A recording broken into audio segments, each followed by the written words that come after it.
In the world of Fallout, one item stood in the way of the United States and a crushing defeat during the Sino-American War of 2066. The Powered Combat Infantry Armor, the pinnacle in personal defensive technology, turning you into a walking, talking tank, capable of ripping through Chinese armor and swarms of rampaging super mutants alike. But what makes it such a wrecking ball of destruction? What do the various models of this armor do? And why was it so hastily rushed into service on the Alaskan front?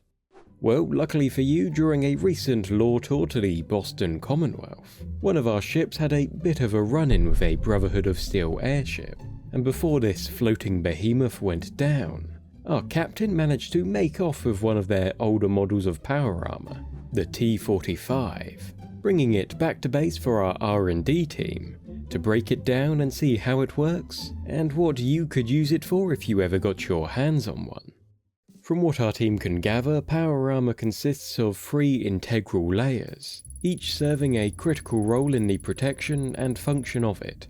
The first layer, a black or orange bodysuit, serves as the foundation of the armor, and is primarily designed for comfort and insulation. But the bodysuit's surface is also covered with an assortment of interface ports and connections to help connect the wearer with the power armor proper. While this underlayer isn't strictly required to operate the power armor, it does help facilitate a more comfortable experience with less chafing when using the armor for longer periods of time, whilst also allowing more efficient use of the armor's systems when connected to the power armor frame. The exoskeleton layer, also known as the West-Tech Internalized Servo System, became the standard chassis for all power armor variants.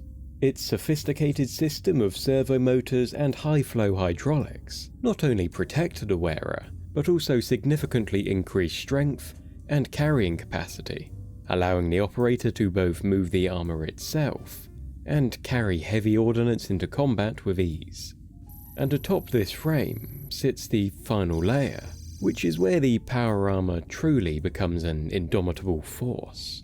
The heavy armored plating, comprising titanium panels, encases key points around the frame's chest, abdomen, forearms, head, and legs. The abdomen is shielded by flexible plates of this armor, reinforced with kinetic dampeners to strike the perfect balance between protection and flexibility at the user's center of mass. The breastplate, a prominent feature of the armor, also houses a heat shield and radiation scrubbers beneath it, ensuring the wearer's safety in even the most hazardous of environments. Completing this layer is the helmet, equipped with an air filter, voice modulator, and a bulletproof eye slit made from ballistic glass, alongside rubberized hoses to provide filtered air, giving the wearer further protection in harsh environments. But what's power without precision? The T-45 is outfitted with advanced peripherals, including a helmet-mounted targeting system, a drop-down sight viewer for precision, and an electric lamp for visibility. And it's all powered by a back-mounted fusion core power system, generating a staggering 60,000 watts of energy, helping make the power armor not just a suit, but a mobile high-tech fortress, capable of turning the tide of any battle. As it did when it was first pressed into service in the year 2067, during the intense Anchorage reclamation campaign of the Sino-American War, one of the many conflicts that made up the resource wars of the 21st century. The war between China and America was set against a backdrop of national paranoia, envy, and worldwide rapidly dwindling natural resources, and eventually, after suspected US sabotage on their last natural oil reserve, Chairman Cheng of the People's Republic of China ordered his nation's forces to invade Alaska, conquering Alaska's capital Anchorage, and taking control of the crucial Trans-Alaska oil pipeline.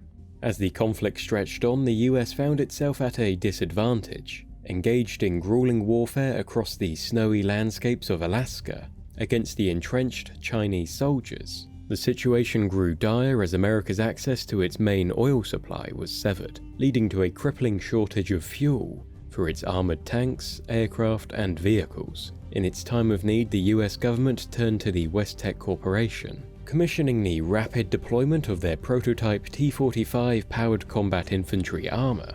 Merely 2 years into West Tech's research into power armor, the US deployed troops equipped with the new T-45 suits onto the battlefield. Although the initial T-45 models were slower and less agile than later versions, their heavy armor, independence from oil, and ability to wield heavy weapons in areas inaccessible to vehicles made them a more than adequate stopgap for the costly-to-run tanks. The T-45 quickly became the workforce of the US military, making power-armored mechanized cavalry units a regular sight on the battlefield, allowing American forces to halt the Chinese offensive, push the war's front back to Anchorage, and recapture the Trans-Alaskan oil pipeline.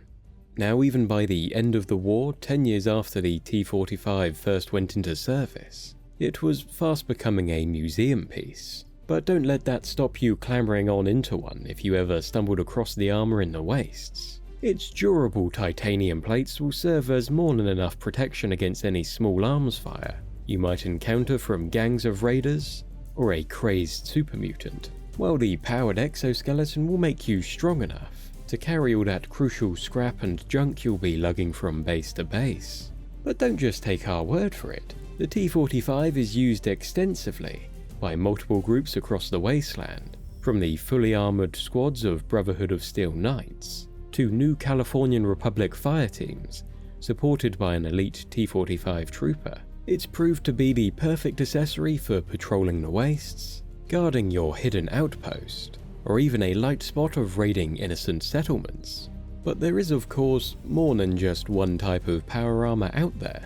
Some of the other variants include the T-51 power armor, first introduced in 2076, significantly shifted the balance in the Sino-American War in favor of the US, as the previous models began to show their limitations, draining resources and proving inefficient during the invasion of the Chinese mainland. The T-51 emerged with overhauled armor plating, enhanced power systems, and improved mobility, whilst also implementing a urine recycler, which, as gross as it sounds, did allow troops to survive weeks without fresh water.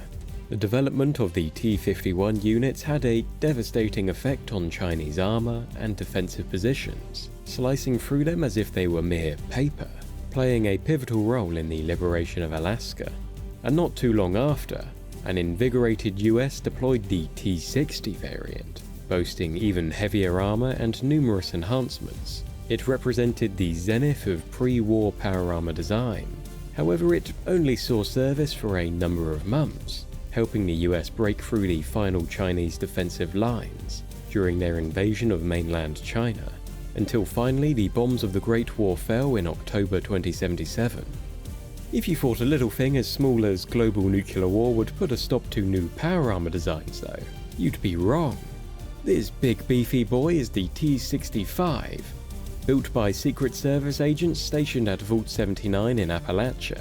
It featured an unprecedented level of protection, with its increased armor thickness and the extensive use of added protective plates, while the radical X-01 power armor created by the Enclave featured an overhaul to the armor's silhouette, providing added protection for the head, a new insect-like helmet, air conditioning, and an improved hydraulic system and servo motors. While a rare sight in the post-apocalyptic wasteland, power armor, no matter the variant, is perhaps the most sought-after item by all wastelanders. Hoarded by the powerful, craved by the maniacal, whoever can field an army of troops clad in this armor like knights of old has a pretty good chance of becoming ruler of the wasteland. Which is your favourite variant of power armor? What would you do with one of these suits if you got your hands on one? Let us know down in the comments and make sure to subscribe to join us again soon. Thanks for watching, catch you next time. The Lore Tours Spaceport is your destination for tours through the most fascinating worlds, groups, and events in the multiverse. From sci-fi to fantasy, we have it all. So make sure to subscribe and book your next trip with us.